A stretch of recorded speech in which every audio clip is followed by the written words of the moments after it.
Este é o Orçamento Sem Segredo, um podcast da Associação da Carreira de Planejamento e Orçamento.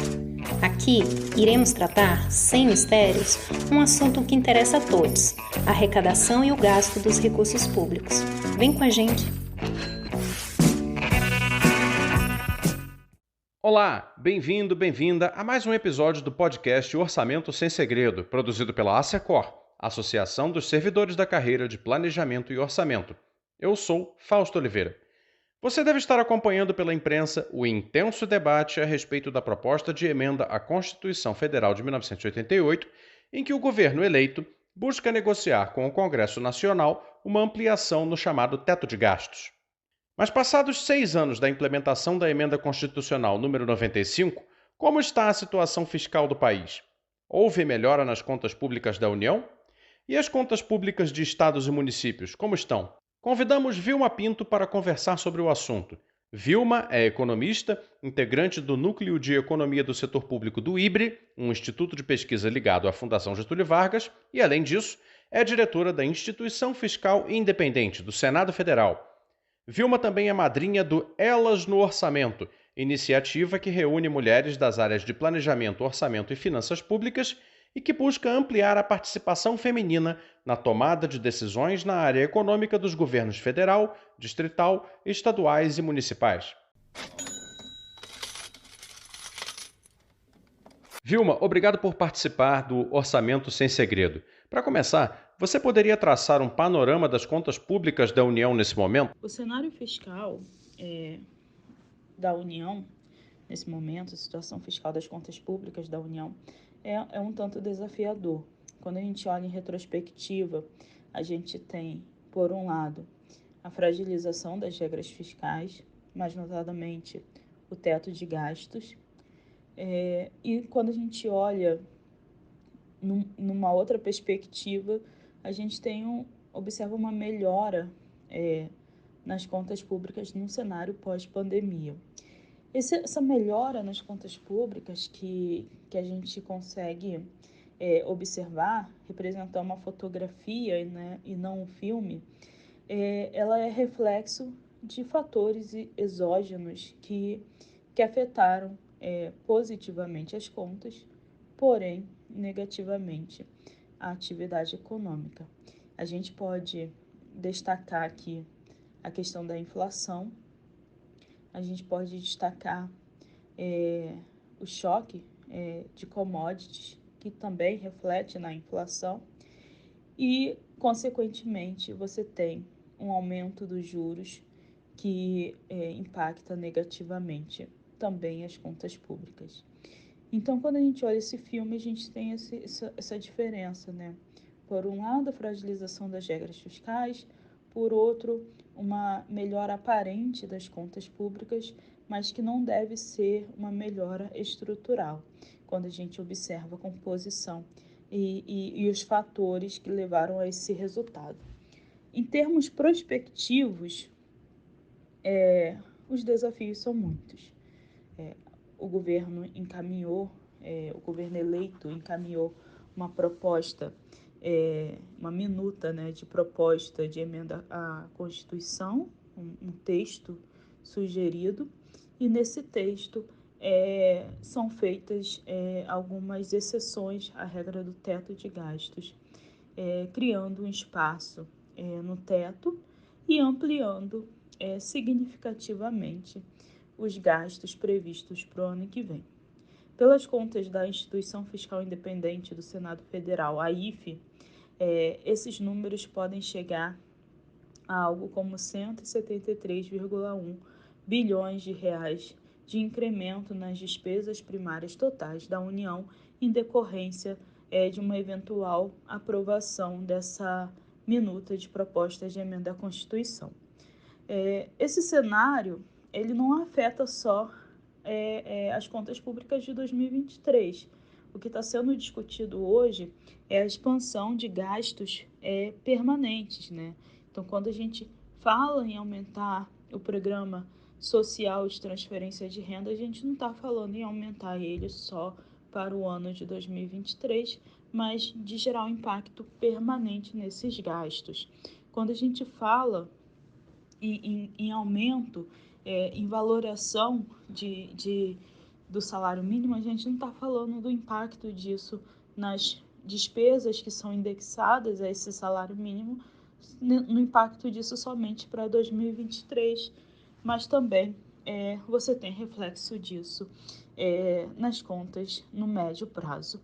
Então, quando a gente olha esses efeitos e vê essa expansão fiscal, olhando somente o lado do gasto, sem levar em consideração ainda a questão do financiamento, né, como que a gente consegue financiar essas despesas adicionais, a gente tem um cenário que não é um cenário sustentável, né? A dívida ela não estabiliza num horizonte de médio prazo, ou seja, até 2031, esse cenário é de crescimento da relação dívida-PIB.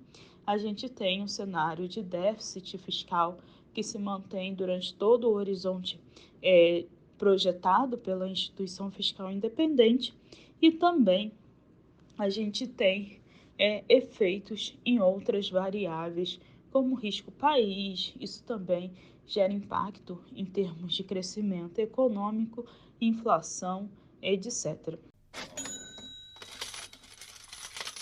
Um impasse do governo federal com os estados também é um problema contratado. Entre as medidas tomadas pelo governo Bolsonaro para tentar reduzir o preço do combustível do país em um ano eleitoral, uma delas afeta diretamente os cofres estaduais. A imposição de um limite para o Imposto sobre a Circulação de Mercadorias e Serviços, o ICMS, sobre itens como diesel, gasolina, energia elétrica, comunicações e transporte coletivo. Pelo texto aprovado pelo Congresso e sancionado por Bolsonaro, os estados ficaram impedidos de cobrar, por estes produtos, taxa superior à alíquota geral de ICMS, que varia entre 17% e 18% dependendo da localidade. Em alguns locais, a taxa antes chegava a cerca de 30%. O ICMS é um imposto estadual e representa grande parte da receita dos estados. Com a medida, a estimativa é que estados e municípios, que têm direito a uma parcela da arrecadação do tributo, tenham uma perda de arrecadação de cerca de 80 bilhões de reais anuais. Estados entraram com ação no Supremo Tribunal Federal contra a mudança, alegando que o ICMS é um imposto de competência dos estados e do Distrito Federal, argumentando que a medida feriu gravemente o Pacto Federativo e o princípio da autonomia dos entes subnacionais. O tema está em discussão em uma comissão no STF formada por representantes dos estados e da União. Uma fonte ligada ao assunto revelou que estados e municípios terão que localizar formas de conseguir compensar a perda de arrecadação, certamente tributando outros produtos ou renegociando suas trocas financeiras com a União. Caso não façam isso, eles terão dificuldades em custear serviços públicos como saúde, educação e segurança pública, que são seus principais gastos. Explicou a fonte, acrescentando que, dependendo de como isso acontecer, poderá pressionar a inflação. Pensando nos estados e municípios, quais pontos, na sua opinião, deveriam nortear a colaboração do governo federal com eles nos próximos anos? Bom, a IFE ela não dá recomendação de políticas públicas, mas a gente explicita os riscos de determinada direção de política fiscal, de determinada medida. Então, quando a gente olha a situação fiscal dos entes subnacionais à luz do que foi feito de alteração na estrutura de arrecadação desses entes, a gente consegue pensar um cenário prospectivo também desafiador. Esse cenário prospectivo pode refletir ou no impacto negativo direto para as contas dos entes subnacionais, ou isso pode também se refletir um impacto negativo para a União, na medida em que ela possa compensar esses estados para evitar uma crise federativa. As principais medidas que foram adotadas foi a revisão na estrutura tributária, notadamente de tributos sobre combustíveis, energia elétrica, transporte coletivo de passageiros e comunicação, A Lei Complementar número 194 transformou esses itens em bens essenciais. Isso faz com que a alíquota média do imposto tenha que ser, no máximo, a alíquota geral, que fica em torno de 17% a 18%, a depender do estado. Alguns tributos, alguns bens, como gasolina, por exemplo, tinham uma alíquota muito acima desse limite. Então, os estados eles foram forçados a reduzir suas alíquotas em função da aprovação dessa lei complementar, e com isso a gente consegue observar uma perda de arrecadação para esses entes. Esse ano e no ano passado houve um aumento da arrecadação, influenciado também pela questão de choque de commodities, pela questão inflacionária, mas esses efeitos são efeitos conjunturais, são efeitos que não devem se manter durante um horizonte relevante de projeção. Então, na medida em que a gente reduz esse choque, na medida em que a gente sai desse choque de commodities, desse aumento inflacionário, o efeito disso vai ser sentido de uma forma um pouco mais intensa por parte dos entes subnacionais. E aqui a gente está falando não só dos estados, apesar da medida afetar o ICMS, que é o principal tributo de competência estadual, essa medida também afeta os municípios e afeta alguns setores específicos, como a questão da saúde e da educação, que tem recursos vinculados. Então, em termos de subnacionais, a gente tem o rateio do ICMS relativo ao fundo de cota-parte do ICMS, e em termos de saúde e educação, a gente tem as vinculações constitucionais desses tributos. O cenário ele não é favorável também para as contas dos entes subnacionais por conta desses fatores e de alguns outros também que a gente pode elencar pelo lado das despesas. Lembrando que os estados passaram por um período de consolidação fiscal. Esse período de consolidação fiscal, no entanto, foi interrompido pela própria pandemia e, mais recentemente, por esses fatores que estão reduzindo o potencial de arrecadação dos estados. Ao mesmo tempo, a gente tem observado aumento em termos de gastos, principalmente gastos obrigatórios, por conta de instituição de pisos salariais, aumento de salários, de remuneração e contratações. Todos esses fatores em conjunto podem, eventualmente, se não forem analisados em termos de sustentabilidade fiscal, afetar e reverter parte do que foi feito de consolidação fiscal nos últimos anos. Vilma, alguns especialistas em finanças públicas apontam uma desarticulação entre as regras fiscais atuais. Qual a sua posição sobre o assunto? O conjunto de regras atuais precisa ser aperfeiçoado? Quando a gente olha o arcabouço de regras fiscais no Brasil, a gente pode citar duas regras principais: as metas para resultado primário e a regra do teto de gastos. Olhando num panorama histórico e, sobretudo, a partir de 2019, a gente tem observado sucessivas mudanças na regra do teto de gastos, com o objetivo de criar exclusões e exceções para fins de apuração dessa medida. Começou em 2019, quando a União precisou rever o contrato de cessão onerosa. A União precisou rever o contrato de cessão onerosa com a Petrobras, e isso gerou a necessidade de um gasto primário da ordem de 46,1 bilhões de reais. Então, foi feita uma alteração para que esse recurso não entrasse na regra do teto de gastos, no cálculo das despesas sujeitas à regra do teto de gastos, e assim o governo conseguiu cumprir com a medida.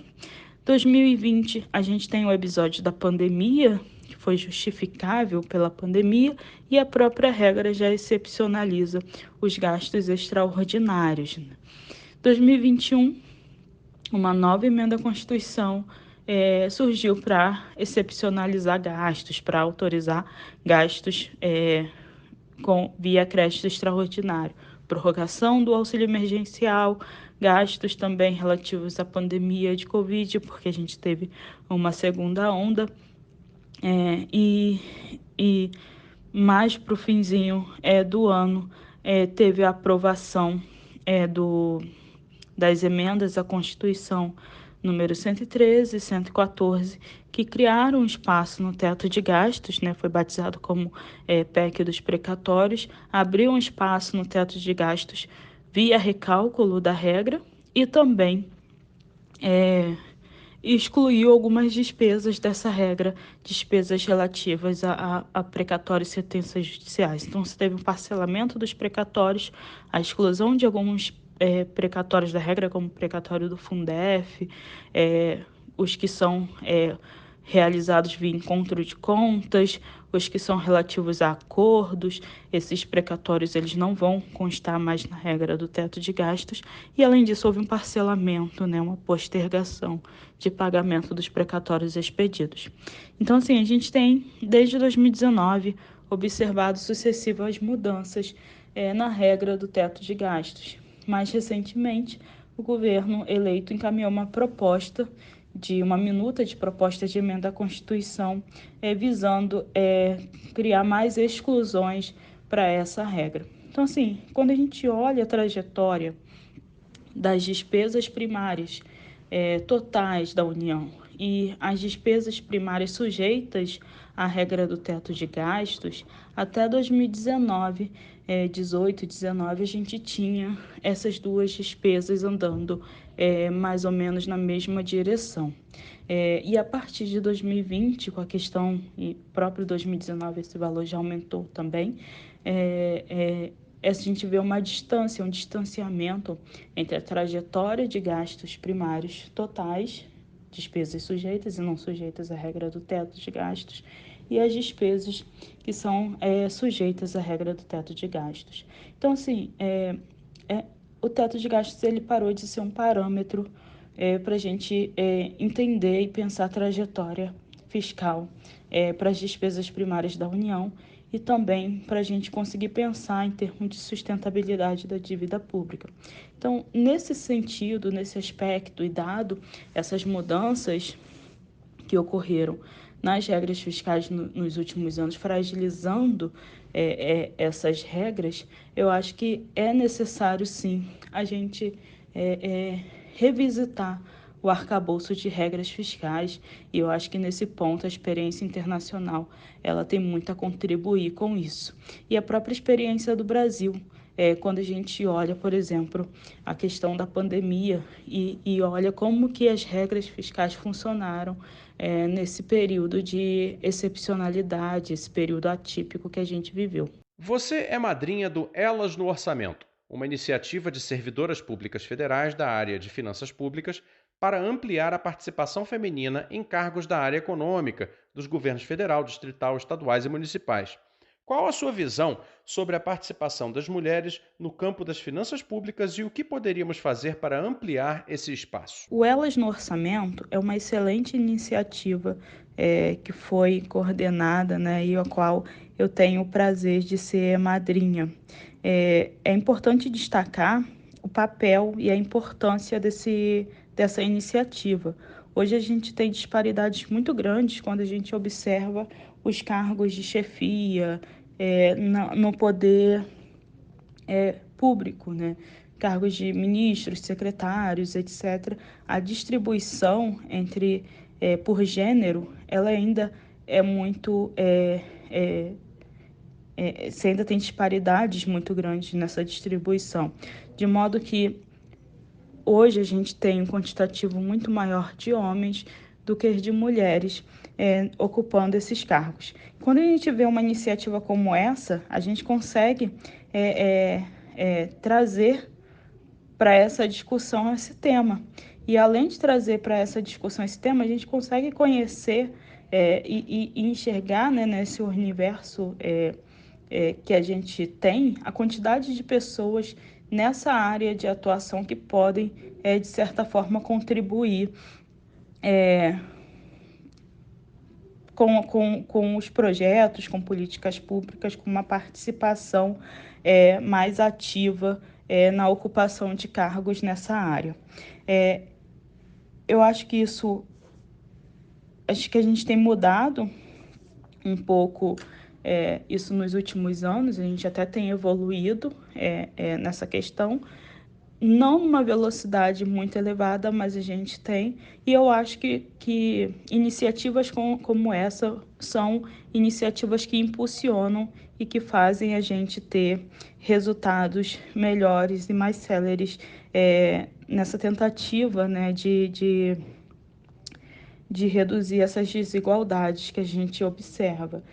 Isso não é algo exclusivo, né, do setor público, e também não se restringe só a essa questão de gênero, né? Tem uma questão também de raça, que eu acho que a gente também tem muito a avançar. Então, sim, eu acho essa iniciativa fantástica, e eu acho que para ampliar esse espaço, de fato, são ações como essa que contribuem para a gente ter resultados mais satisfatórios lá na frente.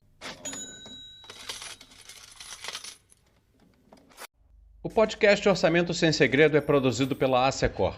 O roteiro e a apresentação são meus, Fausto Oliveira. A edição e sonorização é de Tomás Tavares. A identidade visual é da Ruas, Rede Urbana e Ações Socioculturais.